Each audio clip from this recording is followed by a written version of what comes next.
the site of tonight's Section 5AA semifinals. The second of two games here today, as the first game of the day featured the Rogers versus Champlain Park matchup, and it was a close match, final score of 5-1. And now to the nightcap, featuring the number 3 Centennial Cougars and the number 2 seeded Maple Grove Crimson. Hello everybody, I'm Nick Walsh alongside Bill Hupp, and these two teams know each other extremely well. Bill, this should be a really entertaining matchup tonight. Oh, it should indeed. It should be one of the best semifinals in the state of Minnesota this year. These two teams split this year in the regular season. They've met 4 of the last 5 years in the Section 5 playoffs, and let's just say, Nick, there's no love lost between these programs. These two teams split the regular season. Maple Grove winning at home 3-2. Centennial winning at home as well 6-3. And one of the reasons Centennial was able to do so both against Maple Grove and against Totino Grace in their quarterfinal was the play of a couple of underclassmen. Harper Searles, a sophomore, and also Peyton Blair, the junior, combining for a number of goals as they defeated Totino Grace by a final score of 6-3. Yep, Searles had 2 goals and 2 assists. Blair had a goal and 2 assists of his own, so that line really doing damage, and that's going to be key for Centennial. They have balanced scoring throughout their lineup, and so if their top line gets shut down, they know they can get points in production from their second and third lines. As you take a look at Peyton Blair there, he has 24 goals, 26 assists, and against Maple Grove this season, 3 goals and an assist in those 2 matchups. He leads all players for Centennial with 4 points against the Crimson this year. Blair has really stepped up, as has Harper Searles this season. He's putting up great numbers himself, nearing 50 points, I should say, the sophomore winger, and he contributed a lot as a freshman, but the jump he's taken has been really impressive. Speaking of underclassmen, on the other side of the ice, Landon Gunderson, the junior, been very impressive. He's second in the state in assists with 50, including 8 of them in the last 4 games. He's been a helper for this Crimson team. Yeah, he's a big forward, wears that captaincy, and he has really stepped up in the absence of guys like Kyle Kukkonen and company, who graduated Henry Nelson from this terrific team, as has a guy like Finn Brink, who is dangerous as on the power play. As you can see, he's also just a point shy of 50 points this season. He leads this Maple Grove Crimson team with 24 goals on the season, and he has his team on the brink to a potential section final against the Rogers Royals. We'll take a break, and when we come back, we'll have hockey, the section semifinal here in 5AA. It's the Centennial Cougars and the Maple Grove Crimson coming up next here on North Metro TV.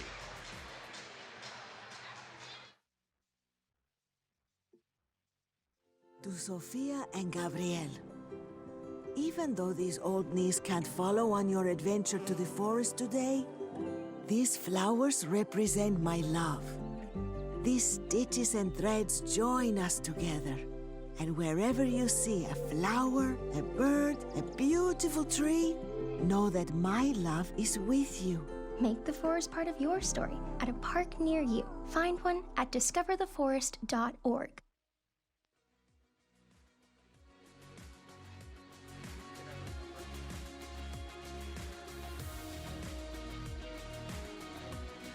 Back here at Fogarty Arena, the Section 5AA semifinal coming up momentarily as you see the Centennial Cougars skating out onto the ice, and here are the Maple Grove Crimson.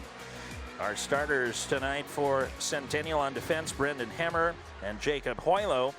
The left wing, Brody Pass, number 4. The right wing is 28, Kate Anderson, and the center is number 18, Owen Van Tassel. For Maple Grove, Luke Margano on defense, as well as Danny Nelson. Left wing tonight is Finn Brink, the aforementioned junior. At right wing, Josh Giuliani, number 19. The center is Landon Gunderson. And there's Toby Hopp, the senior goaltender for Maple Grove. As you see, 13-6-1, 90.8% saves on the season. 2.48 goals allowed average and 3 shutouts. And you can see the Maple Grove Crimson student section over on the far side of the ice. They're amped up for this one tonight, and we are too, as well as Jack Fuller, 92.1% on the season, 17-5-1 record, 1.99 goals allowed average, and 6 shutouts as we are underway. As Centennial with the red uniforms, black lettering, white trim, Maple Grove, the home team tonight, the higher seeded team. The white uniforms with the crimson colored letters and the gold trim, as Jacob Hoylo at center ice dumps it in, but picked up there on the far side by Parker Wente, the defenseman. Up to center. On the far side, this is Bennett Glad, the senior, bringing it in. Nice move to go to the corner. And around the boards on the near side now for Jack Kernan, a junior. Off to the point. Tip drill out front is Luke Margano from the right point. And that one deflected wide. As Brody Pass will pick it up and flip it down the ice. First minute of action here. Section 5 AA semifinal. And we'll have an icing call here with 16:07 to play in our first period.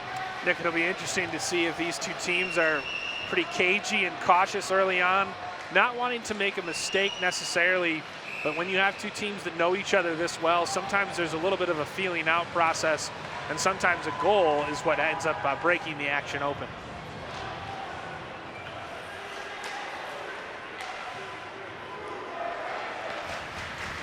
As this one wrapped around here for Maple Grove after the face-off win, but they are not able to clear it out of the zone. Here's A.J. Carls back behind the net. He goes down. There is no call, and Maple Grove has the puck. Danny Nelson will bring it back out to center ice.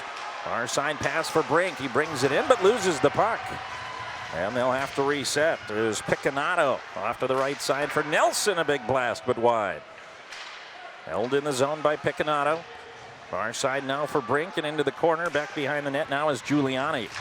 Wide angle chance there as it heads out to Brink, and a save made by Fuller. And here come the Cougars. Big hit on the far side. That was Carls getting hit by Giuliani. And here comes Maple Grove again. And the save there is Nelson from the blue line. Well, early going, but Maple Grove seems to have a bit of a jump in their step in the first couple minutes. They've tested the goaltender, Jack Fuller, a little pretty early, as you see the results from earlier this season. These teams know each other well. We talked about it before. Centennial getting that win in the second game this season. That was their first win in the last 10 games versus Maple Grove. They had a 9-game losing streak going into that one, and they broke the long losing streak, which might give them maybe some momentum, some confidence coming into tonight's game. Yeah, it's nice to see you break out as you see the results in the playoffs, and then that actually goes back another year too. Centennial, Maple Grove 3-1 in the last 4 playoff meetings between these two teams. Before the Centennial win this season, that 6-4 win in the playoffs was the last win for Centennial over Maple Grove. So they have imposed their will, and they're showing some physicality here as well in the early goings of this one. As Hammer will be back to play the puck here for Centennial. 14:50 to play, first period. No score as Carls will chase it. That's Brock Carls as the centering pass goes through. Nobody able to pick it up, and now Jacob Hoylo will play the puck out to center. As Jay Ellingson will recover and flip it down the ice. Slow rolling puck, so there will be no icing as Hammer is able to retreat to play the puck. And Maple Grove with a full-scale change here. 14.5 to play. Here comes Brock Carls again. He gets a shot on, but knocked away and now into the corner. Cade Anderson pinned there, and now Sawyer Skansen is able to play the puck around the boards, but not out. Centennial, at the moment at least, holds the zone. And now the puck comes back out to center. As Anderson plays it around the boards, now Centennial will change. As the puck played here by Margano. Not out, however. Tip drill there. Skansen picks it up and gets it off to Picanato. Picanato still playing the puck. Now he's blasted off his feet. Good hit there on the far side by Matt Everson. And the puck is not cleared. Picked up and held by Skansen as he'll throw one wide of the net. Far side picked up by Margano again. Brody Pass battling with him along the far wall. Cross now to Gunderson. Gunderson trying to hold the zone, unable to do so. Nelson will pick it up and throw it back in, and now Maple Grove a partial change here as it's Schmeck back to play the puck on the near side now for Blair. Held in the zone. Quick shot there by Wente from the right point. Very physical play here so far, particularly from Maple Grove, but Centennial throwing some elbows now too. As the puck around to the near side, Blair trying to clear, unable to do so. Maple Grove continuing to hold the zone as Wente throws it back behind the net. Finally picked up here by the Cougars, and they will, well, not clear it. Held in again. Here's Giuliani walking in, and he lost the puck. Never got a shot out. Now a centering pass right out front, and Brink is wide. Cougars living dangerously right now. A couple of really good chances there for Maple Grove as this one's flipped in the air. Now a wide angle chance there for Centennial. Quick shot there by Everson and blocked away by Hop. Back the other way quickly now as Ellingson centers it out front, and a chance for Fisher. And now a rebound as it comes back out to Fisher. He was tied up, and now Hemmer will play the puck around back behind the net, and Blake Steenerson back there pinning him against the wall. Jaglow now with it. Back to Steenerson. He'll play it back the other way. Trying to get it to Fisher, and he'll play it around to the near side. Lots of activity to our right so far as Maple Grove has been the aggressor offensively. Long shifts put in by the Cougar defenders. They need to ice the puck or at least get some sustained offensive zone time. Back the other way now for Drake Ramirez as Ramirez fires a shot wide. Held in the zone by Carls. And now flip back out to center. Bouncing puck will head towards the net. And it'll be played by Fuller. Wrapped around by Everson. Now back the other way. Everson gets it back, and pressuring him is Jack Kernan. Finally, Everson able to clear it back out to center, but he's tied up the whole way, and it's intercepted here by Stelgis. Stelgis brings it in, but a whistle blows. I believe they're going to get delayed offside or perhaps a penalty. This is going to be the first penalty of the game, and it's going to go against Maple Grove Sawyer Skansen. So Centennial will go on the power play for the first time tonight. As you see here, trying to get out of the zone, and Skansen just gets his hook. Yeah. Interference or holding will be the call on that, as we'll wait for the official ruling. Centennial has been very good on the power play, 39.5% on the season, 34 goals in 86 opportunities. Holding was the official call. And here comes Maple Grove on a 2-on-1. Giuliani, a shot and a goal! Short-handed goal! And Maple Grove takes the first lead of the game. 21st goal of the year for Joshua Giuliani. And Maple Grove strikes first on a short-handed goal. Well, they've gotten caught a couple times in a 2-on-1 odd man rush, and Josh Giuliani, one of three captains for this Maple Grove team, makes him pay with a wicked little wrister from the left circle. As you see, just comes up, it's dropped, nice little drop pass, and kind of between the rings, just sneaks it inside the left corner of that goal. And a devastating early goal for Centennial to give up short-handed on your first power play of the day when you've been so effective on the power play. They still have 90 seconds to do something, but after that, a dump-in play here, and the face-off will be in your own zone. They've been living dangerously as well, and so this is critical that they get something going, at least get some shots to test Toby Hop on this power play, because right now the momentum's squarely in the favor of Maple Grove. As Harper Searles will bring it in, and wrapping it around to the far side for Van Tassel.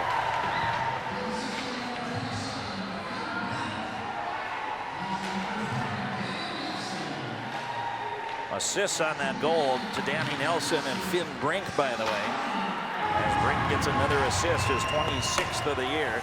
Nelson his 16th, as this is cleared all the way down the ice. Full change coming here for Maple Grove. 50 seconds left on the power play. And you talked about two of the guys we highlighted in the open, and two of them really, really good on the power play, also doing it on the kill, though. Special teams contributors all the way around for the Crimson. And clearing it out is Maple Grove, 78.9% on the power play this year. They've given up 15 goals in 71 opportunities. Now here's another 2-on-1 for Maple Grove.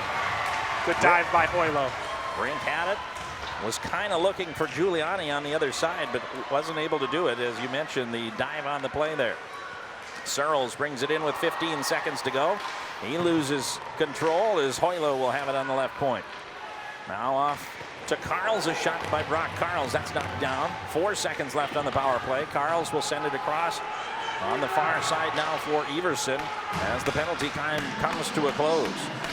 Back behind the net for Anderson. Around the boards trying to get it to Hoylo. And Hoylo gets blasted again. That's Giuliani putting him to the deck. Really hard hitting. Now a centering pass to Ramirez. He got tied up on the play. And it's cleared back out to center. I think he just wasn't able to control the puck there. As it's brought back the other way and dumped in here as Fisher will chase it. As Brock Karls is able to clear it to the point, but not out as Stell just throws it back in. Coming up on the halfway point of this first period, 1-0 Maple Grove on a shorthanded goal by Josh Giuliani to give the Crimson a 1-0 lead. Ramirez actually took that last point shot off his mask, so you saw him shaking his head a little bit after the play, but you take block shots any way you can get them in a game like this. Cleared out again by Maple Grove, and they have been really effective at keeping Centennial off base offensively, and now picked off, centering pass right out front, a chance for Steenerson. And now back the other way, here's Everson bringing it in the zone. Defensively, Margano right with him. And around the boards, and Maple Grove is able to clear once again. Here's Fisher, and he loses an edge, and back the other way it goes. This is picked up now by A.J. Karls, and again, Centennial unable to control it in the offensive zone. Giuliani brings it in, looking for Gunderson, but it was wide. Now Van Tassel the other way. Van Tassel brings it again, slings it across the ice now for Blair. Blair the other way now for Schmeck, who blasts it in, but offsides is going to be the call here with 7:37 to play in the first period. Well, Centennial, you know, anytime if they're able to get it through the neutral zone, which isn't always easy, and they get it down to the Maple Grove end, they're not forcing Toby Hopp to save it and then take the whistle. He's able to just save it, turn it to the corner, and then that allows Maple Grove to transition right to offense. 4 shots for Maple Grove so far, 2 for Centennial. As the puck again in the Cougar defensive zone. Searles has a problem with it, but recovers, and now off to Schmeck, who gets smacked along the boards. On the near side and cleared back out to center. Hoylo will have to pull it back to reset. Across to Searles. And now Brody Pass will pick it up, and he's unable to catch up to that one as it'll be played now by Nelson the other way. Off to Kernan and up the ice, trying to get it to Stanson, but knocked away in the neutral zone. Centennial has the puck. It sounds so basic, but they just need to hold the puck. They can't seem to keep possession as they ice it here, so the draw will come back down in the Cougars' end. Full-scale changes coming now with 6:51 remaining in the period, but another offensive draw opportunity here for Maple Grove. And when you're a team like Centennial that's used to dominating teams and used to having a lot of the puck, how well can you adjust to a game in which you don't have much of the puck? Well, and in their previous game in the quarterfinal, they controlled the puck quite effectively, but yet trailed 2-1 after 1 period, and 2-2 was the score after 2. So it wasn't like they had a walk in the park against Totino Grace either. As Brock Karls in the near corner trying to play the puck here for Centennial. And now broken away for Maple Grove is Jaglow. Far side now for Steenerson. He's pinned against the wall by Ramirez, and Hemmer will pick it up for Centennial. Not a lot of offensive rhythm so far for the Cougars as Everson brings it in. And that might have something to do with the physicality that Maple Grove has been able to play on them as Ramirez has it. And that one will come all the way through. Seems like every time Centennial's got the puck, they're not far away from a big check along the boards. Like that one. As this is Gunderson picking it up now for Maple Grove. Off to the point as Nelson. Far side pass goes to Margano with a blast that's wide. Nelson again will play the puck. Oh, it's knocked away. Here comes Searles up the ice now to A.J. Karls. Back to Searles and a shot and a blocker save there by Fuller. He got the pad down. Maybe the best opportunity that Centennial has had so far today. As all the way down, Hoylo has to chase it right in front of his net. And as trouble is Brink is right with it. Back out to center. Blair tries to tip it to himself, but Nelson is there to play the puck. Up the ice now for Gunderson. Gunderson waits and whiffs as the puck goes back behind the net. Gunderson will play it out now for Kernan. And around the boards for Parker Wente, the senior defenseman. And out to center it comes. Here comes Centennial. As the player goes down, A.J. Carls, no call there. Schmeck plays it out from the neutral zone back in. Controlled by Picanato, however, for Maple Grove, and back out to center again. Under 5 minutes to play as that one wide from the far side for Owen Van Tassel.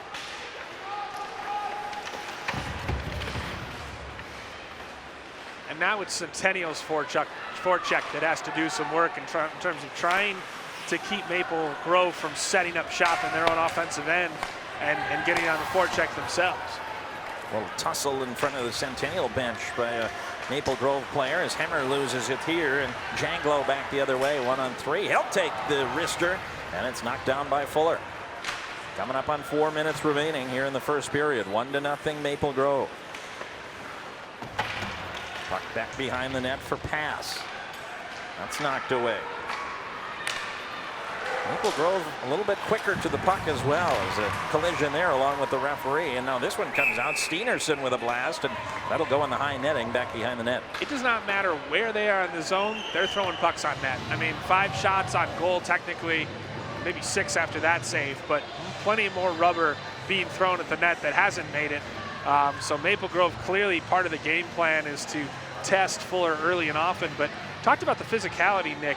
That's resulting in some pretty bad turnovers in the zone and then allowing Maple Grove to keep it down in their offensive end. So that physicality has a purpose, and it's being effective to this point.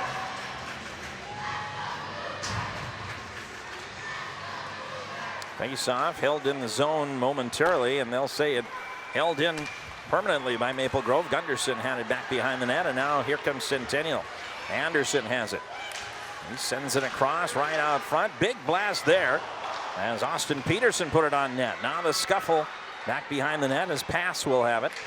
Out to Peterson again. And Hoylo. Around the boards it'll go. Anderson has it. Now Pass has it go past him. And the puck tipped around, and Maple Grove will clear it all the way down the ice. Slow roller, might be on net in fact. And it'll be covered up by Fuller. So again, we'll have another face-off inside the Centennial defensive zone with 3:11 to play in the period. Nick, I don't know what you think, but I think this first period has lived up to the pregame billing. This has been a fast and furious back and forth period between these two teams as they each sort of try to find their footing. It's been very entertaining so far. Face-off will be to the right of Fuller.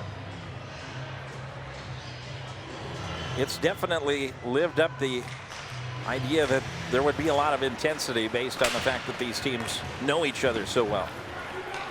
As the puck wrapped around here, Brock Carls pinned against the wall. Everson now breaks it free over to Schmeck back behind the net. Battling for it is Scanson. Now Kernan back behind the net. A wraparound try, and Fuller was ready for that one. There's Stelgis now. Back for Kernan back behind the net. And now Bennett Glad back there as well. Scanson will bring it all the way around. He drops it off for Wente. Wente, nearly a give and go play there. And it was cleared out to center by Centennial. Almost a point blank chance for Wente there if he would have been able to hang on to that puck.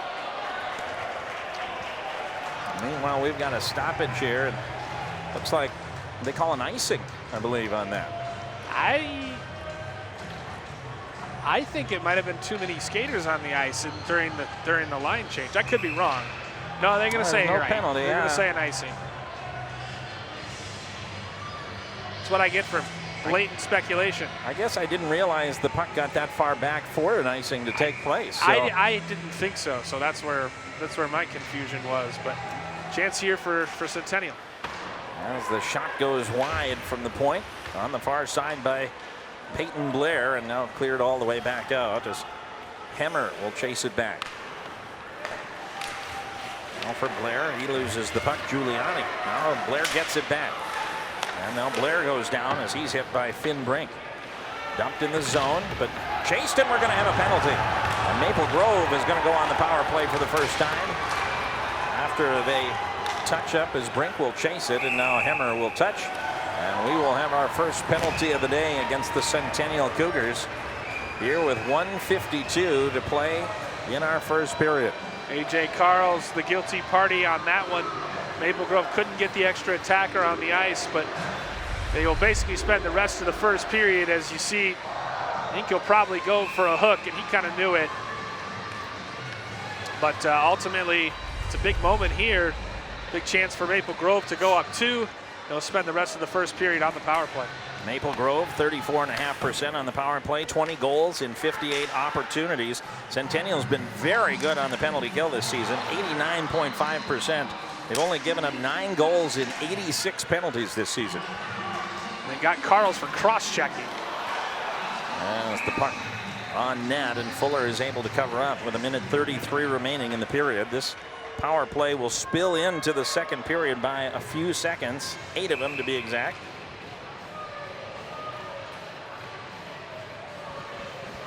Centennial is over 89% on the penalty kill this season, so.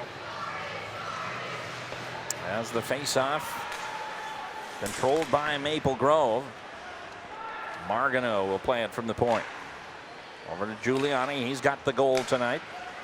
And now Nelson giving it off now to Gunderson across the ice, and a big drive by Margano is wide. Here's Brink now with 1:13 to play. First period, Nelson from the point. Right wing side for Gunderson. Big blast on a tip drill and a goal. Giuliani's got his second of the night. And it's 2-0 Maple Grove. Crimson very methodical in their approach on the power play, and Giuliani just right place. Nothing accidental about that. That's skill, that's practice, and that's being well drilled in your power play.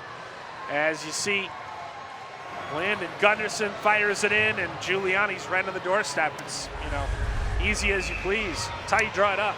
And looking at that vantage point from behind the net, I'm not sure if Giuliani got a piece of that or not. We'll have to wait for the official goal. I thought he celebrated like he did. Celebrated, and he led the line, so I believe he believes he got the tip. I'm not sure if it looked like it or not, but we'll listen for the official goal score here.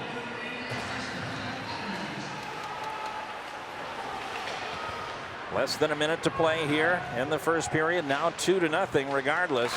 Maple Grove leading Centennial. Only 3 shots on goal for Centennial here in the first period, as Cyril sends it into the near corner.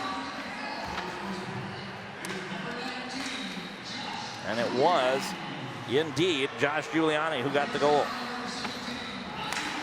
as Gunderson gets the assist, and also Luke Margano gets the other, as Gunderson adds to his total of assists now with 51 on the year. 15 seconds to play here in the first period. Here comes Searles, and he loses the puck. Under 10 seconds now as Skansen sends it back out to center. He'll bring it all the way back. He'll dump it in, and the clock will run dry on the first period. As Gunderson may be injured late in the first period. It looks like he is not coming off the bench with the rest of his team right now, so we will have to look into that. But his Maple Grove Crimson have started out with a pair of special teams goals to get them out to a 2-0 lead. We'll take a break. After 1, the number 2 seed Crimson 2, the number 3 seeded Cougars 0. And you're watching the Section 5AA semifinal here on North Metro TV.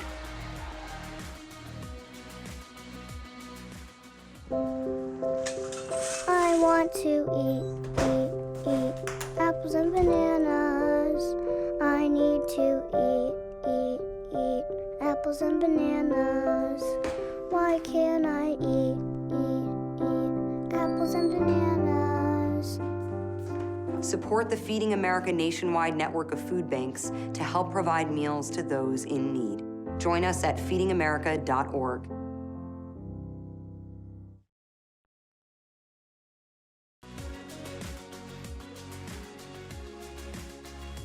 Maple Grove leading Centennial 2-0 as we are moments away from the second period.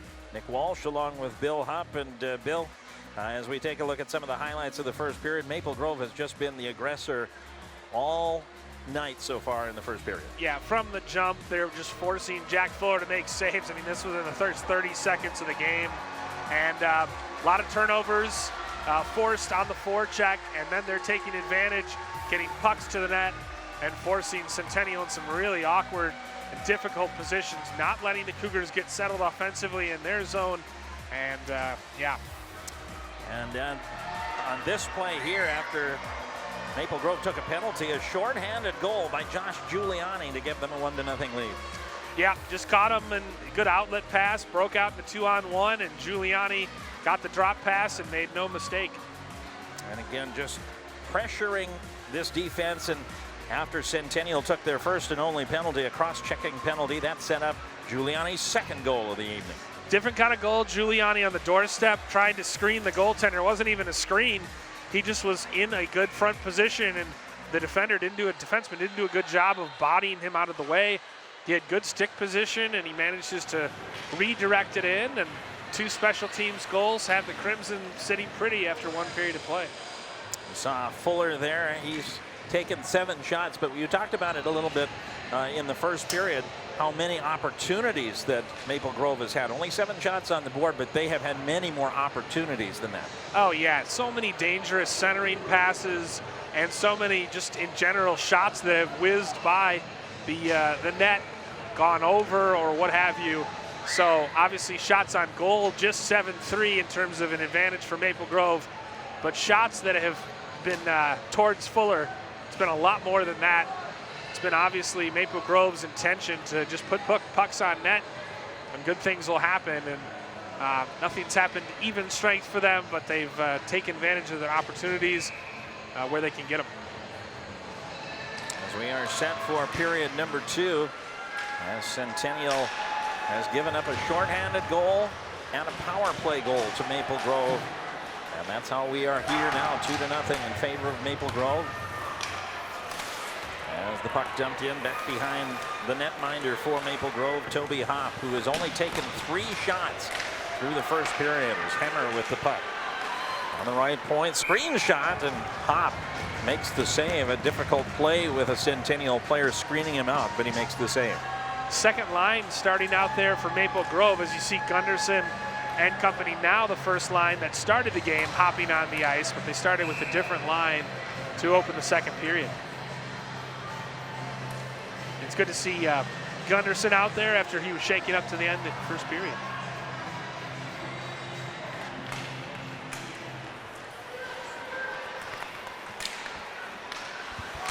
As the puck thrown back behind the net and tipped here by Matt Everson, but not controlled, as the puck back behind the net now. And Luke Marganeau will play the puck. That's taken away. Here's Centennial, has a chance there, but it was Hoylo throwing it to the left. Nobody was there. As the puck dumped all the way back, here's Hemmer chasing it back. And around the boards to A.J. Carls. Trying to clear the zone, but unable to do so initially. And now Danny Nelson will have to pull it back as it comes back out to center. First minutes of the second period. Here comes Nelson. Nelson with the wrist shot. And around the boards back to Giuliani. And here comes Centennial. As Hemmer had it at center ice, that got poked away by Picconato, but here comes Searles with it. Back behind the net, a centering pass right out front, and a chance there for Peyton Blair, and now a rebound chance by Everson, but that's knocked down. Blair has it go past him to the far side for Schmeck, and now back out to center. Chased here by Ramirez. Far side now for Searles, and dump back in. Changes coming here for Centennial after the dump. And now into the near side, Keegan Johnson keeps it in. And now the turnaround back behind the net it goes. Ramirez off to the point, and Schmeck tried to blast it in, but he missed the puck. Everson now throws it into the near corner. Johnson had it and then lost it, and now it's thrown into the far corner as Nelson will chase it now for Giuliani, who clears it back out. And this will be an icing call with 14:51 to play in the second period. So yeah, it's a better start. It's a better start, Centennial, but certainly need to find their footing as they get going. The draw, very few draws in the Maple Grove end to start with, but it's better from them in this period. As the puck knocked away, and now here comes Maple Grove as Janglo with it ahead of the pack. Backhand try goes wide. Into the high netting, and nearly a 3-0 game as Janglo had a breakaway chance but missed the net. You know, there's been a couple rushes like that, a couple 2-on-1s and whatnot, so Centennial has to get itself sorted out and figure out why these things continue to happen. But it kind of goes without saying, but I'll say it anyway. Jack Fuller needs to come up big. Obviously, if he's facing the majority of shots, he needs to stand on his head to keep the Cougars in this one. As this one brought in, here comes Centennial, and a shot there by Owen Van Tassel, and the save is made by Toby Hopp, who in limited chances that Centennial has been looking very strong so far tonight. Yeah, he hasn't had much to do tonight, but he has been square to everything, hasn't had much traffic in front of him. Van Tassel could have passed it across to Brody Pass, but he decided to shoot it. I think that was probably the right choice. Kernan will bring the puck in 2-on-1, and a shot there, and Fuller goes down on all fours as he wasn't sure where the puck went to, so when in doubt, lay on top of it, and that's exactly where it was. It got underneath him, and he just laid on top of it to freeze the puck. Jack's brother Chris was a former captain for Maple Grove, a long time, one of their best scorers last couple years, and another brother in Danny Nelson, his brother Henry, committed to play at Notre Dame. So a lot of brothers with good legacies in this Crimson program. As the puck back behind the net, Notre Dame helping the University of Minnesota win the Big Ten title tonight before the Gophers even took the ice. Notre Dame beating Michigan 2-1 to secure the Big Ten title for the Golden Gophers. As the puck all the way down the ice, we'll have an icing call and an offensive zone faceoff here for Centennial with 13:59 to play in the second period. Yeah, Centennial at least testing Hop in this period. That's not something they really did in the first period. And they're having better scoring opportunities, and Centennial is too good a team offensively to not take advantage of those opportunities eventually. Searles against Gunderson on the faceoff. And the faceoff won by Maple Grove as Brink sends it across the ice for Giuliani. He has both the goals tonight for Maple Grove. Puck tipped in the air, and A.J. Carls tracks it down for Centennial, but does not clear. Giuliani keeps it in, tries to get it to Gunderson. And that a little bit wide, but here's Giuliani again. Back to the top for Nelson. Telson with a shot tipped out front by Gunderson. And it goes a bit wide as Carls is able to clear it back out to center. Up the ice pass now for Blair, who brings it across the blue line and then might have lost it out of the line, and that's exactly what happened. An offsides call for Centennial will bring it back out to center. You know, it's interesting, Nick. Maple Grove came in as one of the hottest teams. They went from outside the rankings to number 4 before the 3-0 loss to end the season at Hill Murray. You wonder if that loss to the Pioneers was just what they needed or if it has any effect at all. As the puck back out to center. Well, one of the other things, too, remember this Centennial team had lost to Maple Grove 9 times in a row. We mentioned that in the pregame. As it's brought back in here for Maple Grove, sometimes that can motivate the team that finally breaks through, but that can also have a reversing effect for the other team as well. If you're just used to beating a team time and time again and they finally get you, that can fire up that team as well. As this one's brought back the other way by Hemmer. He'll bring it in, and a double team as he's got crushed in the high slot. And cleared all the way out as Ramirez will chase. And the long change period, of course, here as Maple Grove will take advantage of it. And now taken away by Giuliani. Giuliani tries to center it across for Steenerson, but it got tipped. And back out to center ice. Up the ice for Blair, a 2-on-1 maybe. Across the ice to Ramirez, a shot and a rebound, and it's flipped back out. And now a shot that's tipped away. Here comes Maple Grove's Fisher. All alone ahead of the pack, and a shot and a goal! 3-0 Maple Grove.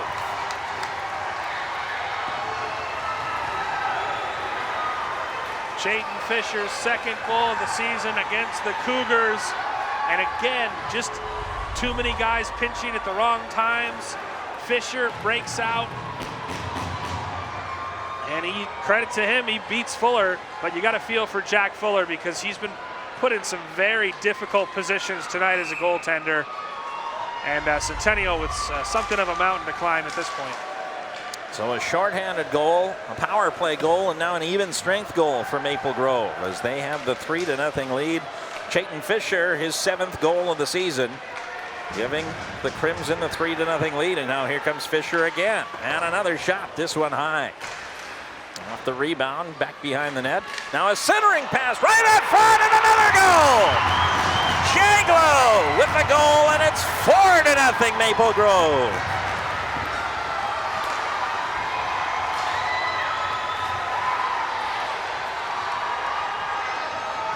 Those goals come in maybe a minute apart, if that.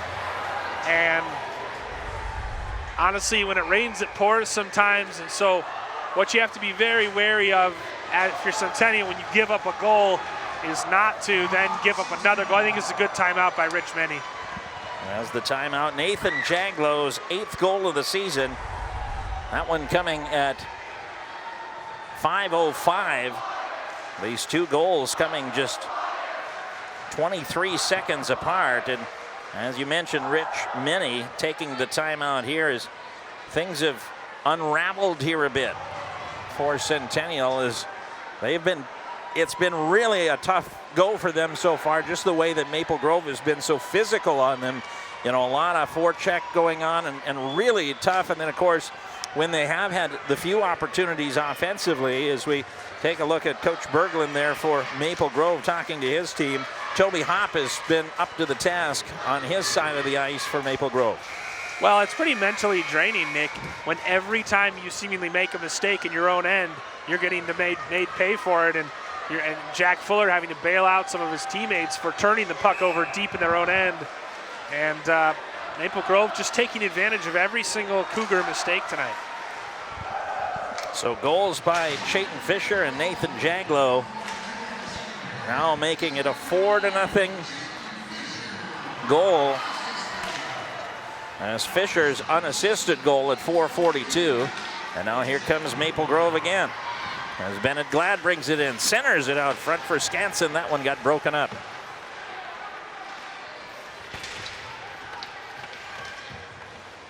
And this will be a very tall climb for Centennial if they're going to come back in this one.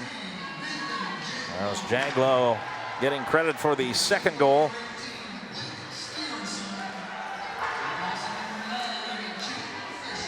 Steenerson and Fisher get credit for the assists on the 2nd goal. 11:03 to go at 5:05 and 4:42, just 23 seconds apart on those 2 goals, and that has really opened things up here for Maple Grove against a Centennial team that has struggled offensively here tonight so far. Here's a centering pass for Van Tassel, and he can't get direct connection. Well, and what you worry about now, Nick, if you're Centennial, is the Cougars pressing, right? I mean, Van Tassel right there, bearing down, knows he needs to make it count, fans on the shot, or doesn't get much on it anyway. And so you wonder if you're going to start seeing some of these Cougar attackers pressing, putting too much into every shot, knowing that they've got a 4-goal deficit to overcome. Well, and the other thing, too, is we see the face-off here won by Maple Grove as well. You can't score a touchdown in hockey, and you can't kick a field goal in hockey, so you got to get the first one before you can even attempt to come back. You can't score 4 goals at a time, so they've just got to find a way to get something going offensively, and maybe if they can get the first one, you know, just like we saw Maple Grove, the 2nd and 3rd one might come a little easier for them. Now, as offsides is the call. Now they should have confidence because they can score in bunches. We've seen this team do that this year. Centennial came back, scored 4 in the 3rd the other night against Tino Grace. Yep. But Maple Grove is, you know, a different kettle of fish, as they say. Well, Maple Grove is averaging just 2.15 goals allowed per game, so they are a stingy defense regardless. As this one's brought in, and a shot right out front by Landon Gunderson. Pile up underneath as Fuller had it, and then the puck came out as the whistle blew. The puck did end up in the net, but it's waved off. Yeah, Gunderson just dipped his shoulder, drove the net, got to the front. Probably a little easier than Rich Menny would like to have seen it. As you see, he just dips his shoulder, gets in front. Fuller sprawling, somehow makes the save and almost laid on the puck. And the puck did come loose. I'm not sure if Fuller was ever on top of that puck, but when the referee lost sight of it, he blew the whistle. And so we'll have the face-off here. 10-10 to go here in the second period. 4-0 Maple Grove. Now, the other thing, too, is Centennial, like you said, they can score. As here's another blast into the net.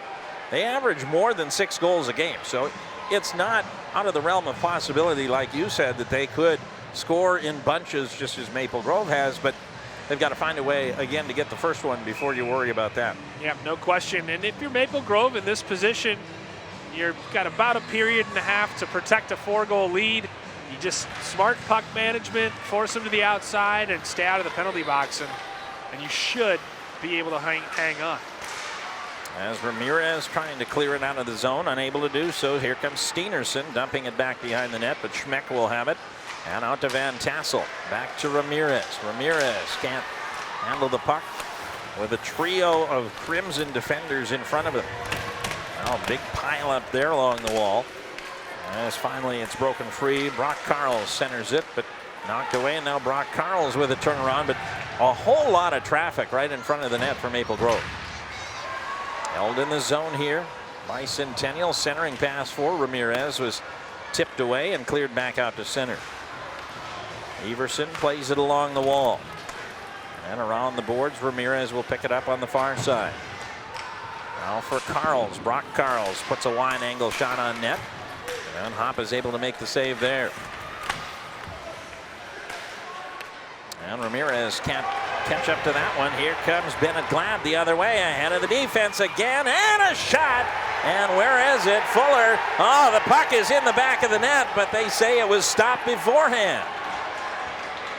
Ultimately, that puck ended up in the back of the net, but we might have to see a replay on this one to see if we can see when and where the puck started before it ended. As we watch here, Glad, Fuller does make the save, and then as he shifts back, the puck does end up in the back of the net. You can see that Fuller reaches back and pulls it back out. Maple Grove bench certainly thought that it was a good goal, but ultimately Centennial may have caught a break there. Coach Berglund still talking with the referee, and now finally stepping back up onto the perch as the faceoff will come in the Centennial zone, and it's won by the Cougars. As Hoylo will clear it back out, and well, he hit the girder, in fact, so we'll have another faceoff inside the zone. But that was another example, Glad driving the net like that, where it was sort of an odd man rush and you didn't have numbers back. And it was kind of a one-on-one situation, and Glad got a step. And again, putting your goaltender in a tough position to make the stop. Face-off is won by Maple Grove, and a quick snapshot there as Fuller is able to make the save, and we'll have yet another face-off inside the zone. Spilled the rebound there, but Hoylo was right there to just tap it back to him, and so no harm, no foul. Face-off again won by the Crimson as Margano with it. Back behind the net now for Ellingson. And now into the corner, a little tie up there as the puck held in the zone by Picconato, and now finally cleared out by Centennial, but Scanson controls for Maple Grove. More of the same here in this second period. A lot of the control of the puck has been held by Maple Grove. Just over halfway through this one, 8:17 to play, second period. 4-0 Maple Grove. You just don't see teams make Centennial look this average. No. So it's very impressive. First time seeing the Crimson this season, and you know, I know they lost a few people from last year, but boy, they still look strong. Full change here for Maple Grove as the puck brought in by Van Tassel. Off to the far side. Into the corner here is Anderson, and now the whistle blows and a stoppage here. 7:51 to play. If you're just joining us, Maple Grove, 2 goals in the first period by Josh Giuliani. One a shorthanded goal, one a power play goal, and then 2 goals 23 seconds apart here in the second period as Chayton Fisher scored at 4:42, an unassisted goal, and then Nathan Jaglow scoring 23 seconds later at the 5:05 mark. And just 8 shots on goal for Centennial over halfway through this one.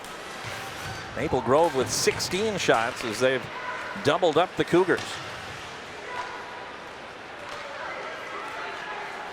There's Parker Wente as the puck dropped back in.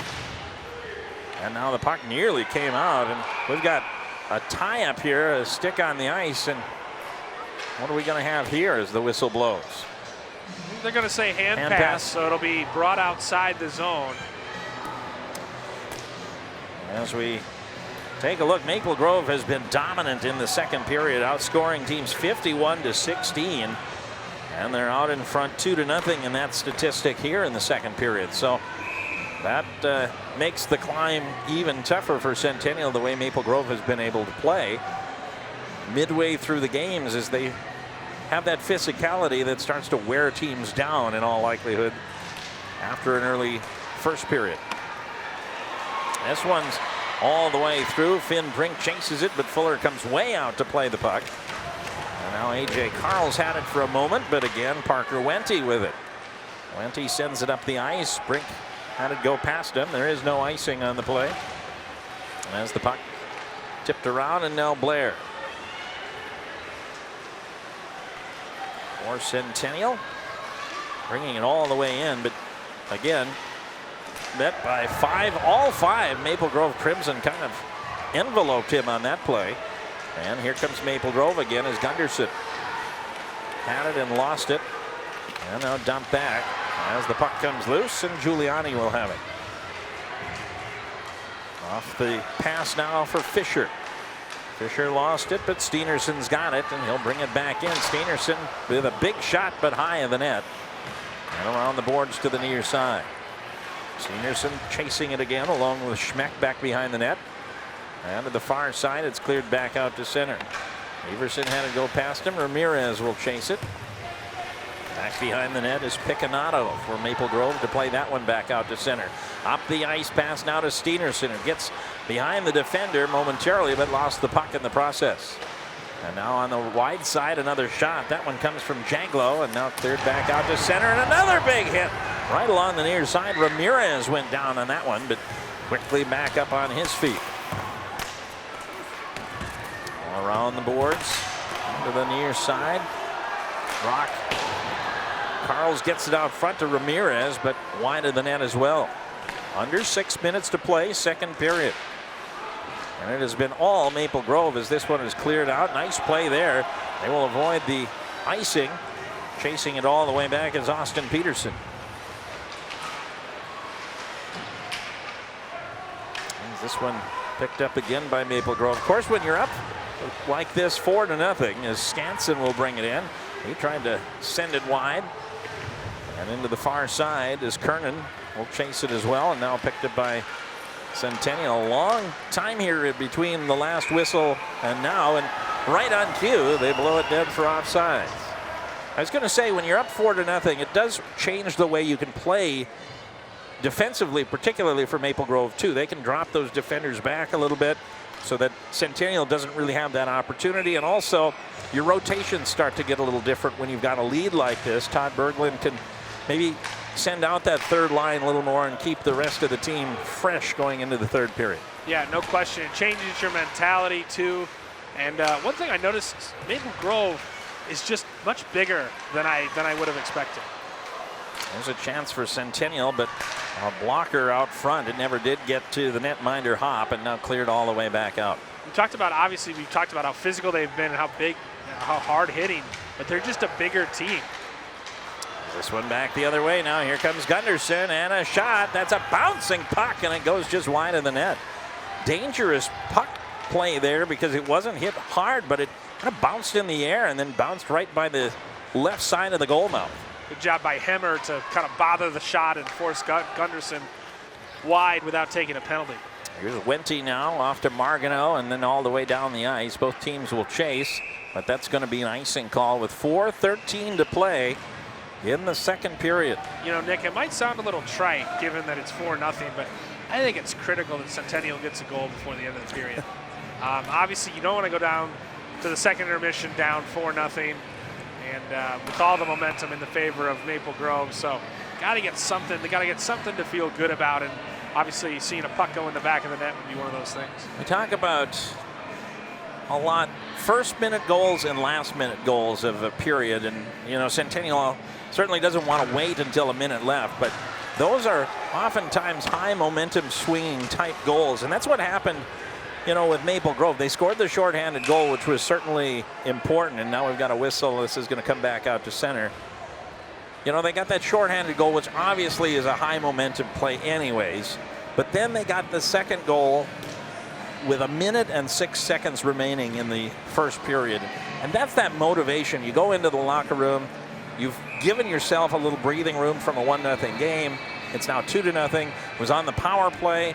So, you know, it's those momentum shifts. So if Centennial could get a goal in the last couple of minutes and take that into the locker room without giving up another one to match, yeah, there could be definitely some momentum coming out of this, as they've got a 4-on-2 coming the other way as Blair trying to send it across out front for Searles, and that got tipped.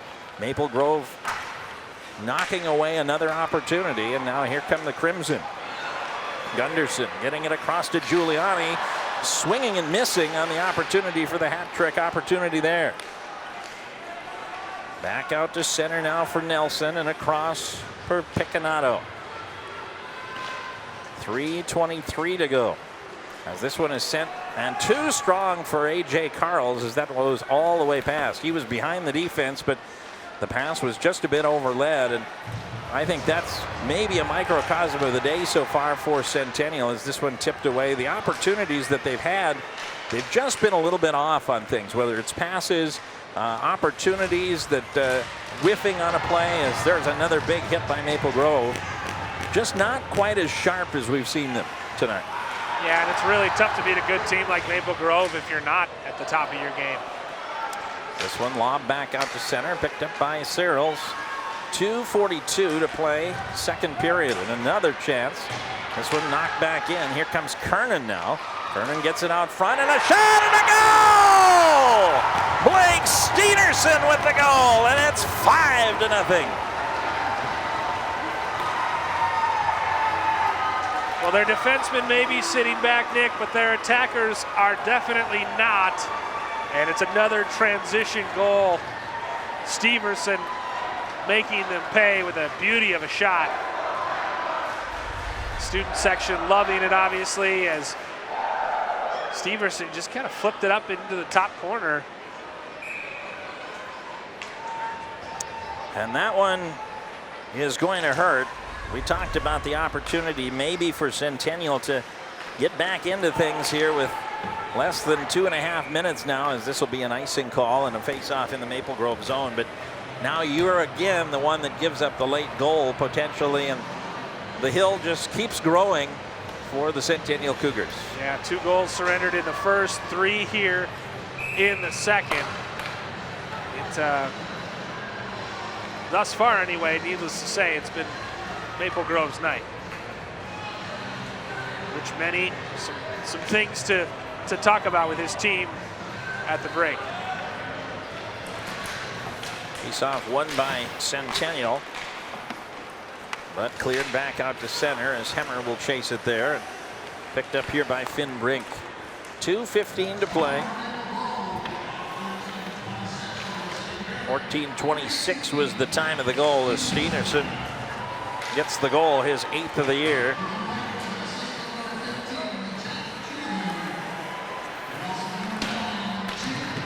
Assists going to Kernan and Fisher on the play. Their second assists respectively, both of them tonight. What a game for Fisher. What a period for Fisher. 2 assists and a goal in this third period, involved in all 3 goals. As Hemmer will play this one from the point. He throws it into traffic, and that one is whistled dead as the puck went into the high netting behind the net. So a stoppage here with 1:37 to go, and just 9 shots on goal so far for Centennial. And Meanwhile, 18 shots on goal for Maple Grove, 5 goals on 18 shots. They've been extremely efficient tonight. Yeah, that's a word for it. And just, you know, reading the body language of some of the Cougars, they just look like a defeated bunch at this point. So need to get back to that locker room and regroup, come out firing for one last period of hockey, give it a good go. As pass, will pick it up now. Van Tassel will bring it in, and I believe they were offsides on the play. They were, and so minute 24 to go, and it'll come back out to center again.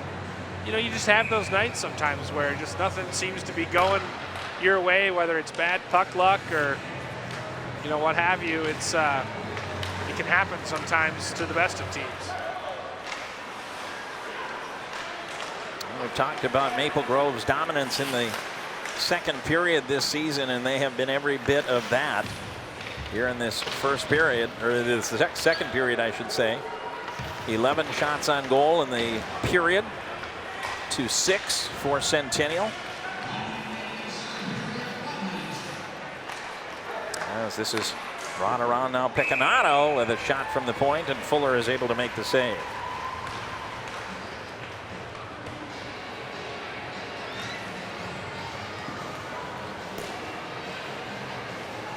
Neither team has taken a penalty, by my count anyway, in the second period. So it's been one of the most enjoyable parts, Nick. It's been a very cleanly played, not a lot of whistles. Both teams have not taken stupid penalties. They've stayed out of the box. There hasn't been a lot of chippiness. It's been intense, like a rivalry should be, but it hasn't resulted in a lot of like extracurricular activities. Into the final minute now of this second period, as Hemmer will chase it all the way back behind his own net. Right with him is Gunderson for the moment at least, and now back the other way is Hemmer. And Hemmer lost the puck as it's tipped around, and Giuliani will throw it back. Giuliani's got a pair of goals today. Both on special teams, as we mentioned, a shorthanded goal and a power play goal, both coming in the first period. 15 seconds to go, second period. As the puck tipped around on the far side, and Gunderson will have it and throw it out. And they're just not going to let Centennial have an opportunity for a last-second goal. And that's tipped around. 2 seconds left, and the period will come to a close. And so Maple Grove continues their dominance in this section semifinal matchup as they will go to the locker room. A little extracurricular there after the whistle. 3 goals in the period, and it's all Maple Grove right now. Yeah, no question. They were dominant. 2 goals in 23 seconds to make it 4-0. Kind of kill off any hope, but still 1 period to play. After 2, Maple Grove 5, Centennial nothing. We'll take a break and we'll come back on the other side with more. You're watching the section semifinal, and it's all Maple Grove here on North Metro TV.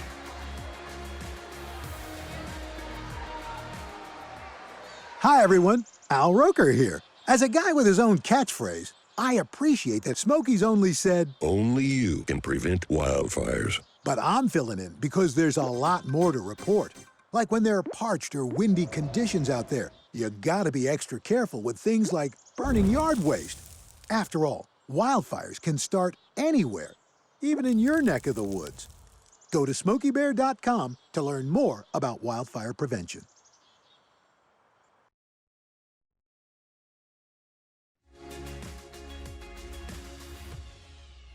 5-0 Maple Grove over Centennial as we are set for the third period, but let's take a look at the highlights, and they are all Maple Grove again here in the second period. Yeah, Chayton Fisher getting things started, blocking it, and then coming down and just going backhand, forehand to start things off, and then 23 seconds later involved in another goal as Maple Grove found the back of the net. Great feed out in front, and just kind of whacked at it twice and got it in. So pretty impressive from Nathan Jaglow. And then Blake Steverson, as Fisher gets another assist. Steverson adding insult to injury for Centennial. And, you know, the Cougars, not many times this year, if ever, have they trailed 5-0 entering the third period. The winner, as we mentioned before, to take on the Rogers, the top seed, they won their game today over Champlain Park 5-1. And Josh Giuliani of Maple Grove moves on is a key component to why they might play Rogers in a few days. Yeah, a couple goals today, both in the first period, both one shorthanded, one on the power play, and he's been one of the standouts, one of the many standouts tonight for Maple Grove. But it's funny, we knew Giuliani was a threat coming in, but Chayton Fisher, they're getting contributions up and down the lineup. And here comes Scanson now, all alone, and that was a blast that went just wide. Maple Grove not letting off the gas, getting the first opportunity offensively here in the third period. As it'll be Anderson back the other way, and a poke check there, taking it off the stick by Margano. Everything's coming up Maple Grove here. I guess instead of roses, everything's coming up crimson. I guess is the... Everything's coming up maple leaves. There you go. That's what's on the front of their sweater, but yeah, I had the exact same thought. Just every bounce has gone their way seemingly tonight. As it's thrown back in by Glad. Fuller out of the net to play the puck. First minute gone here in the third period as it's back out to center, and Nelson able to play it near from center ice. And we talked about that before, where those defenders are just dropping back, and anytime you clear it, those defenders are all the way back in the neutral zone, so they're able to cleanly play that puck and throw it right back in. As a turnaround chance here from Giuliani, bidding for the hat trick, but Fuller makes the save. Yeah, and so many times they'll just pick it up at their own line, drift back to the circles, go D to D, and then exit the zone again. And very calm on the puck, and just not much from the Centennial forecheck tonight. Well, and looking for just ways to run a few seconds at a time off by just pulling that puck back and drifting back there in no particular hurry. Here with 15:28 to play is this one right out front. Giuliani sends it across, and a chance here for Giuliani, and Fuller makes the save. I said rather Gunderson passing across to Giuliani. What I don't understand is why is Giuliani open in the slot between the rings, and then Gunderson all alone in the left circle. Just some defensive breakdowns you don't normally see from the Cougars tonight. As the face-off initially controlled by Maple Grove, but Centennial pulls it out. Blair will send it into the zone and pop out to play the puck back behind his own net. As this one comes back behind the net. And just tough sledding here for the Cougars. And here comes as a huge hit on the far side. As Carls goes down, and now a penalty. The initial hit was Brink getting drilled by Carls, and then a retaliation hit by Nelson on Carls, and now we've got a little bit of a rhubarb in front of the sin bins. And this is getting out of hand now. Picanato dragging a player down by his face mask. Finn Brink in there as well for Giuliani is in there for Maple Grove, and yeah, you kind of figured at some point tempers would start to boil over as you see Carls just absolutely rock the Maple Grove Crimson right there, and then obviously Nelson just cross-checked him back, so, yep. We'll have offsetting minors, and then I would imagine a cross-check as well. So Nelson got the initial penalty, and then Matt Everson's going to go to the box. And I believe Picanato is in there. He was the one who drug a player down by the face mask. A couple captains in Wente and Van Tassel, I think, just waiting to kind of hear what the ruling is. But obviously the refs consulting on the far side, trying to sort out, mete out the punishments. This is what happens sometimes when these games start to get out of hand late, and there's a lot of emotion in this anyways. One of these teams is going to end their season tonight, and then of course playing again for the third time, and Centennial has had such struggles with Maple Grove. Overall, they lost 9 in a row before they finally beat them at home this year, but in the playoffs it's been difficult for Centennial the last couple of years, and we're just seeing the specter of that come to light here in the third period. It's very predictable, and that's why the refs really have to make sure they rein it in, call penalties, and make sure that they don't let this thing get out of hand, because guys like A.J. Carl's last high school game wearing a Centennial sweater, they're frustrated. They've been hit hard all night by Maple Grove, And like you said, very predictable. This is the kind of thing that happens when you're losing on the scoreboard. You start to take your frustrations out late, be the physicality, and then there's retaliation, and it's a real vicious circle. This long conversation leads me to believe that it's going to be maybe more than just a couple of minutes and some offsetting minors here. I think we might have more to this, and we might see couple potentially misconducts. Well, yeah, we might have some ejections here, which would be unfortunate, but that's where we're at. If it's Matt Everson, he's a senior, and so he would be ejected in the game potentially. And he doesn't seem to be moving right now. It's just the official talking to him. Meanwhile, we've got the goalies kind of playing slap shot with each other, and Will Fuller just put one in from 200 feet away, and now here's Hop, and with an assist there from Fuller, he gives the goaltender, and now back the other way, and this will be off the mark. And the tip drill, that's what the goalies always seem to be friends with each other. They're a different breed, and they always seem to have fun. You know, not in the heat of things, as the ref is explaining things at center ice to Wente and Van Tassel. And now we'll see what he says. And here comes Everson. He's coming out of the box, and his high school career is going to come to a close via an ejection from the game. A misconduct is unfortunate for the captain, as he's being skated off the ice, getting an explanation. Not the way you want to see your high school career come to an end. And you can see the frustration on Rich Minnie's face. He's still waiting for whatever has transpired here. I wonder if a Maple Grove player might get the same treatment. I would think, although I don't know. I'm not sure how you can eject Everson and not one of the Maple Grove players. And probably it would be Picanato. The initial shot was Danny Nelson, but they're both staying put in the box right now. So here come the officials now to talk to Rich Minnie, and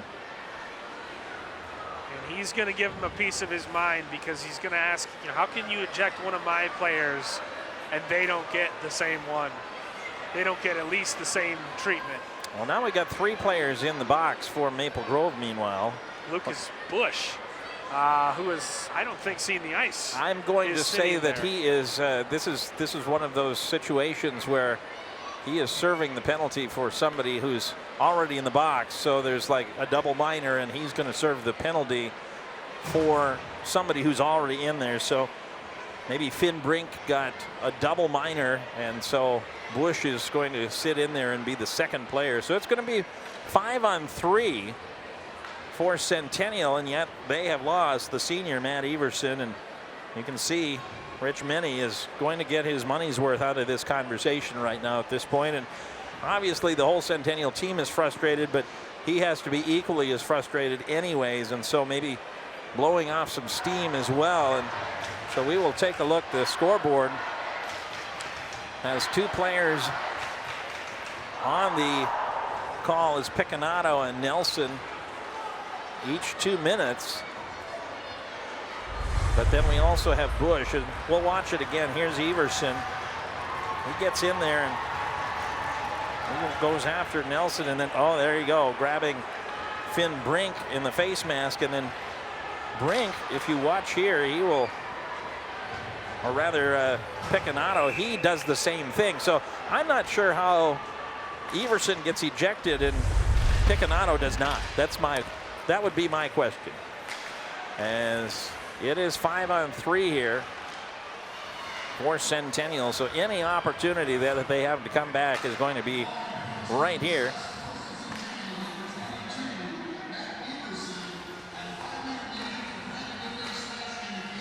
And a game misconduct is the call for Everson. Has the puck back behind the net. 30 seconds gone in the power play for Centennial. As the puck tipped out and cleared into the stands. So Nelson gets a cross check and 2 minutes for kneeing, which is why Bush is in the box, I'm guessing. We're still waiting for the remaining penalties.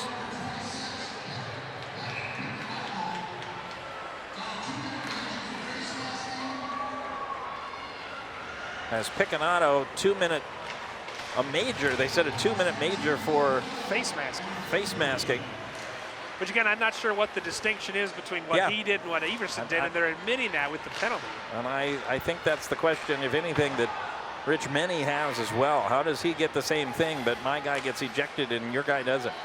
Here's Hoylo rotating it around here for Centennial. Across the ice now for A.J. Carls. 55 seconds on the 5-on-3 and a shot, and it's just wide for Centennial, as that was Peyton Blair, and now cleared all the way down the ice. 3 new penalty killers on the ice for Maple Grove, and like you said, best chance easily of the game for the Cougars to get one. As Van Tassel will bring it in, 35 seconds remaining in the 5-on-3. As this one sent out front, Searles has it, skates it in, and a slap shot is wide. 24 seconds to go. Searles again, and another wide shot. A.J. Carls will play it in the corner. Sends it back for Searles again. Now centering pass right out in front. A chance for Van Tassel, but that's knocked down. 10 seconds on the power play. Into the corner now, Van Tassel will center it out front for Searles, and that one's knocked down nicely by Skansen, and that will end the power play, and 2 players come out. And now Nelson continues to stay in the box, so he had an extra 2 minutes, but it is 5 skaters aside now.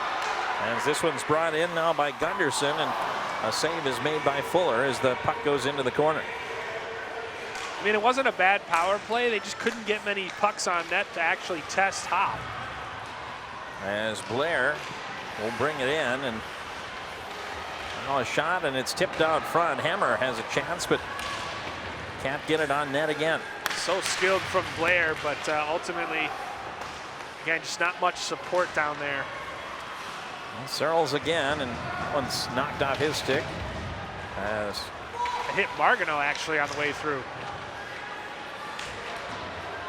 And even with the 5-on-3, Centennial had some opportunities, but just couldn't light the lamp. And if it's not going to happen on 5-on-3, it's just going to be very difficult here tonight for Centennial. It's just one of those games that nothing has gone their way throughout the night. And give a lot of credit to Maple Grove. There's a lot of reasons why things have happened, but Maple Grove's stellar play tonight is obviously a huge factor. Yeah, no question about it. And I think this is symptomatic of what happened last year. Obviously, Maple Grove was a perennial favorite last year, but they destroyed Centennial in that section title game 7-0. 7-0, yeah. So, you know, that's unless the score changes, 2 straight seasons with a combined 12-0 score in the playoffs. That's not just beating your rival, that's dominating them. So, well, like we said, there was a 9-game winning streak for Maple Grove before Centennial was able to knock them off at home 6-3 earlier this year, and you know that may have provided the motivation for Maple Grove, as there's a big shot there coming through from Janglo, bidding for his second goal. Now another big hit as Chayton Fisher put Schmeck down on the ice. Fisher's a big guy, and he's laid the lumber a couple times tonight. And there is a penalty. And this will be a penalty against Maple Grove. Will it be against Fisher? Certainly seems like it. I would think so, yeah. Maybe charging. And what do we got here? Looks like, do we have an injured player? We do have an injured player down on the ice, and it looks to be number 23, A.J. Carls. Carls is down on the ice. Certainly did look like he left his skates, and Carls. Oh, and it is Brock Carls, rather. AJ, his brother, is over there, but it is Brock Carls who took the big hit. Brock Carls. Yeah, absolutely run into, as you see AJ, his brother, right next to him down on a knee. And they immediately, once they stopped the game, they immediately called for the trainer, which was standing on the Maple Grove side of the box. And this is a precarious situation here. And I wonder if you've got to eject Chayton Fisher now. And you do, as Fisher is going to go to the locker room at this point, so he will leave. I wonder if that means he misses the title game next week. I believe you are suspended for the next game, yeah. And that's where these things get difficult. It's one thing when you eject a player from a team that's likely not going to come back and win this game, but then when another one happens in a situation where you're going to miss a potential championship game, and there's Karls, at least he is sitting up, which is a good sign. Initially he was not really doing much, but now sitting up at least, and it looks like maybe a lower leg injury or a lower body injury of some sort, but of course Brock, that's all speculation, of course. Now yep, able to get up under his own power, which is really good to see, but Brock, slow. one of 5 Karls brothers. Older brother Tommy Karls plays for Augsburg. There's the big hit. You just saw the stick just go flying. It looked like the hit did not involve the boards, though. No. It looked like he was just taken right off his feet. And you wonder if it's because he left his skates in doing the hit, but 5 minutes up on the clock now. So a 5-minute major, which is big in a way, because Centennial could score several goals here as part of this power play. Probably their last great opportunity.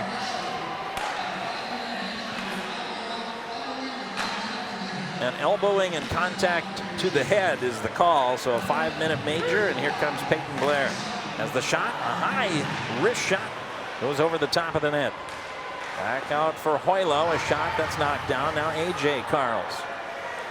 A.J. might have some extra motivation here in this power play with his brother taking the hit. Now a big hit on the far side again. That was Harper Searles going down.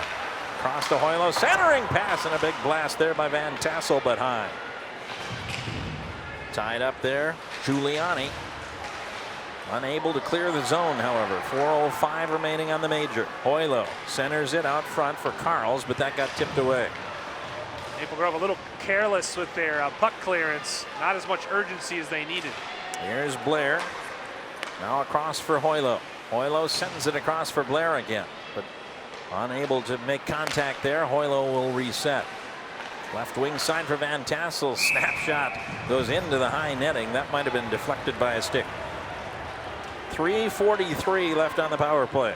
Yeah, you'd wonder if after that Chayton ejection, if Maple Grove would kind of tone down the hitting, but they're continuing to play physical. That's obviously, you know, a trademark of theirs, something they wanted to continue to do. But they're essentially killing off a penalty for half of the rest of the game. This is the 4th power play of the day, and here comes the Crimson the other way as Brink brings it in, and a shot knocked away by Fuller. Crimson making a bid for their 2nd shorthanded goal of the day, and another good opportunity to do so. Watch out for Danny Nelson if he hops on the ice. He's got 4 shorthanded goals this season. Maple Grove has excelled in that situation, and we're going to have an icing call. Cardinal sin of hockey on the power play. Don't ice the puck as part of it, and so we'll have a face-off inside the Centennial zone. A little bit disorganized on the zone entry. And again, just another microcosm of the night for the Centennial Cougars. Just not quite sharp, or as sharp as we usually see them tonight. And again, give a lot of credit to Maple Grove for that. They have taken Centennial out of their game as Blair brings it in. To the top for Searles. Blair again. Back to Blair, now to Searles again. He centers it out front, trying to get it to Karls right in front of the net, and it was knocked away. Well, regardless, never mind the ejection. The bigger concern is Brock Karls okay? Hopefully he's no worse for wear. Hoylo at the point. Now for Van Tassel walking in, and a shot right into the breadbasket of Hop. It looks like Karls is up, and it looks like they're going to head for the locker room now, as Karls is going to skate out. Well, or is he going to stay on the, or is he maybe just trying the wheels out? In any case, he's out, and he gives the trainer a nod, and the trainer says he's good to go, I think. So it's good to see. Good for Brock Karls, because it looks like he is feeling better. That last shot was a classic example, Nick, of the fact that Hop has had no screens in front of him. He's seen everything. He's been square to everything. And he hasn't had to make a couple nice pad saves, but he really hasn't been tested a whole ton tonight. There's A.J. Carls now off to the far side. Tried to center it for Blair, but that got deflected. And now it's a race. And here's Giuliani skating behind the defense and a penalty. And Giuliani goes into the wall, and he will be slow to get up. Will it be a penalty shot? Will they award a shot? And I would say that he was, boy, that was close, because the question is, oh, he's hurt. He is not going to be able to take a penalty shot even if it was awarded, because, well, I think at that point he's unimpeded to the goal. And yeah, I think he should get a penalty shot. And now we've got some jawing on the benches right by the area. Tensions rising as they have all third period here, Nick. It was Blair and I believe Gunderson got into it. Hooking is the call on A.J. Carls. And so there will be no penalty shot, though. But there is a second player in the box now for Maple Grove, so it will be number 23, Carls. And you still have the Fisher as well. You still have the Fisher major. Yeah. And so 4-on-4, I guess? Well, but they've got 2 in the box. Well, I suppose that evens it out. So ultimately it's, I'm a little confused. Why are there 2 in the box for Maple Grove, but it's not a power play? It's 4-on-4 at this point.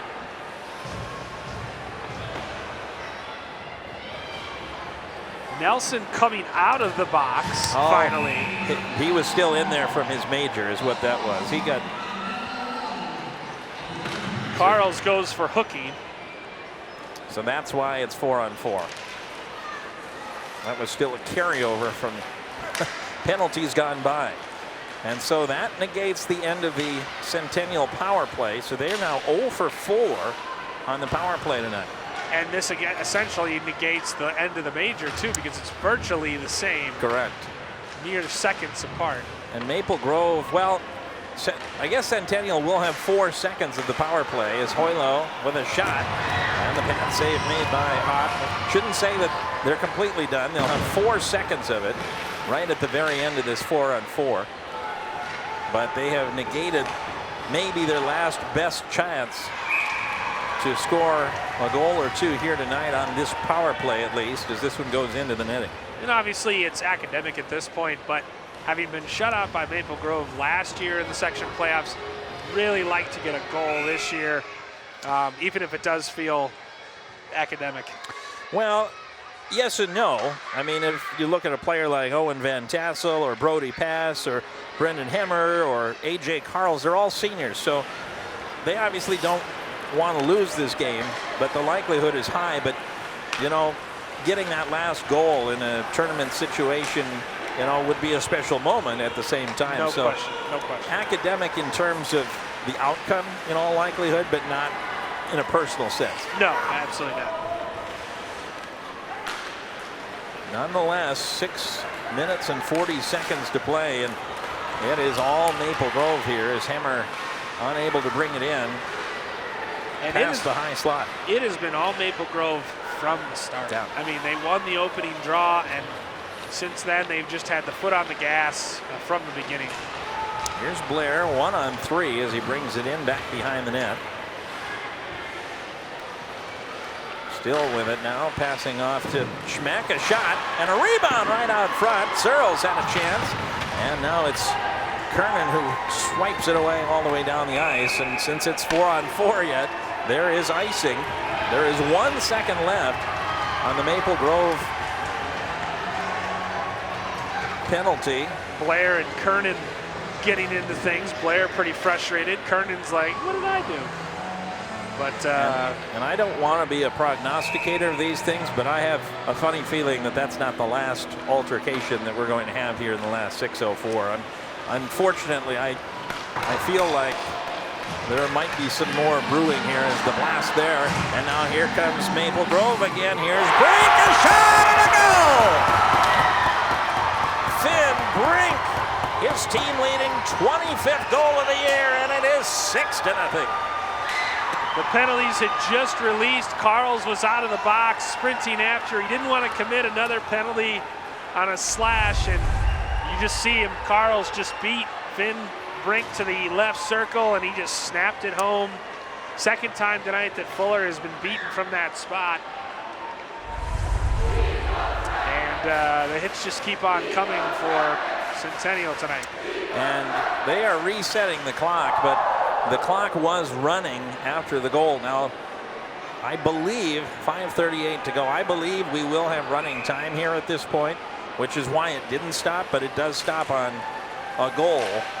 So it will start, and I believe it won't stop at this point unless Centennial gets a goal.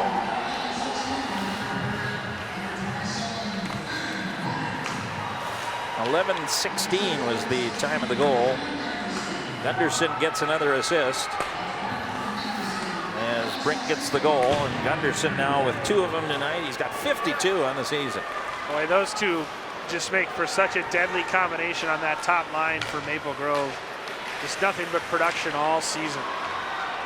And here's Brink again, having it poked off his stick, and Ellingson has it now, and he'll wrap the boards all the way down. Under 5 minutes to go, and the Centennial students are in a line behind us, filing out of the arena. They do not want to be here when the clock goes final.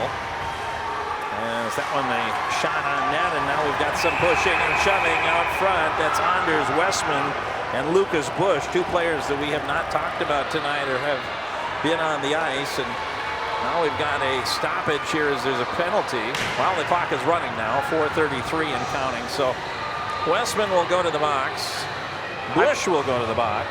Yeah, I did a game recently that was running clock 7-1, and a lot of half the third period felt like just sorting out penalties, and the running clock didn't help things. But guys like Parker LeMay getting on the ice now for Centennial, so it's good to see them get some burn here late. But what a statement by Maple Grove. 2 straight running clock victories over one of your big conference and section rivals in the playoffs.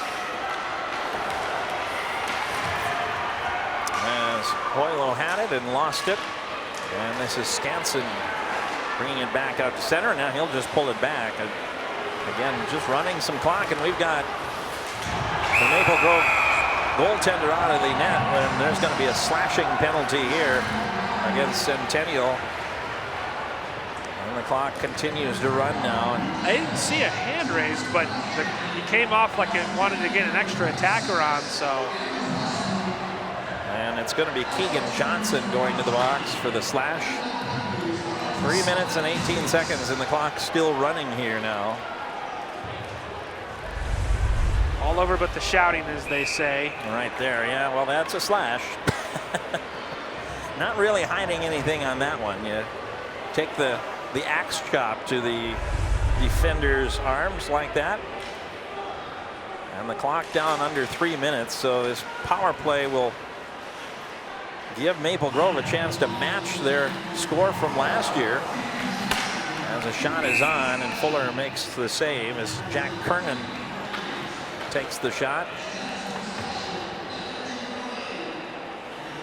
So it will be Maple Grove and Rogers. Look at that, 18 games now with 2 or more assists for Landon Gunderson. Very impressive. It'll be Maple Grove and Rogers for the Section 5 AA Championship. That should be a doozy, Bill, as they played earlier this season. Rogers won the game 5-4, a 1-goal game. Yep, at Rogers.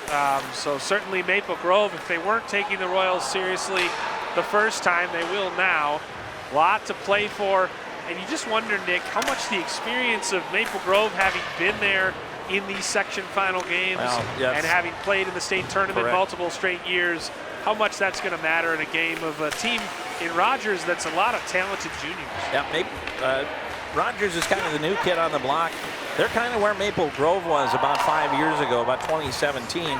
prior to that, this was a section that was all, Centennial and Blaine for the most part. They dominated this section, and then all of a sudden Maple Grove showed up to the party, and they've been really controlling things ever since. And of course, Blaine is now in section 7, so they're no longer part of it. And this has to sting again for Centennial. They were at the top of the pile for quite a while in this section, and this is back-to-back thrashings by Maple Grove here in the playoffs. I will say, Nick, though, based on talking to some people that I know, Rogers has some talented kids in their Bantam system, and they're going to be a force, I think, for the foreseeable future. There's a breakaway behind the defense for Maple Grove. That's Bennett Glad, but unable to tally the goal here. We're under a minute to go.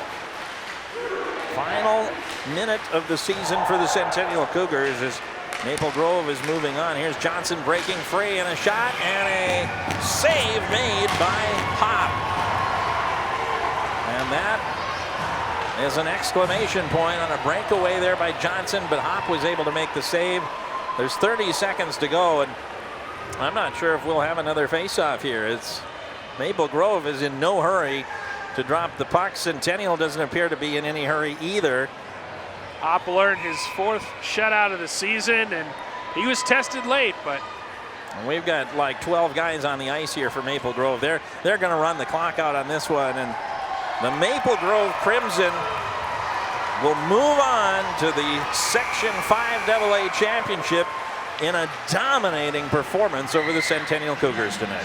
Yeah, they started out super efficient, scoring, I think, 4 goals in their first 9 shots, and they really were dominant from pillar to post, as they say, and it's 2 straight years where they've sent Centennial home with authority, and so tough loss for the Cougars, tough way for so many valuable seniors, contributing seniors for their year to end, but it's a well-earned victory, obviously, by Maple Grove, and they'll look to defend their section title next Thursday night against Rogers. And a very emotional event here, especially for Centennial as their season comes to a close.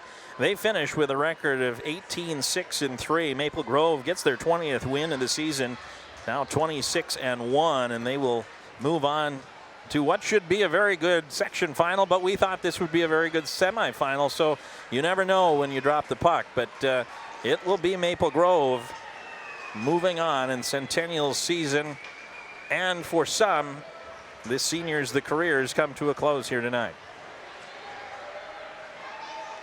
Yeah, tough way for the seniors to go. Tough way for the seniors to go out, but certainly a lot to be proud of. Another nearly 20-game winning season, and more wins for the Centennial program and head coach Rich Meny. And they're always in at least the section semifinals, if not the final. And they're always considered a threat. They're always right around the top 10, top 15 programs in the state. And don't see why any reason, despite the graduation losses, bring back a lot of talent as well in Blair and Searles, and expect them to be in the conversation again next season. And with that, the hockey broadcast coverage for North Metro TV comes to a close, and we'll turn it over to the basketball teams for the remainder of this 2022 season here on North Metro. My thanks to my partner tonight, Bill Hupp. Nice work tonight. I want to thank Ted and the rest of the crew on the back end, pushing the buttons and making us look and sound good tonight. And speaking of looking and sounding good, that Maple Grove Crimson did just that. 6-0, the final score here tonight. Maple Grove moves on. Centennial's season comes to a close. For Bill, I'm Nick Walsh signing off. This has been a presentation of North Metro TV Productions. So long, everybody.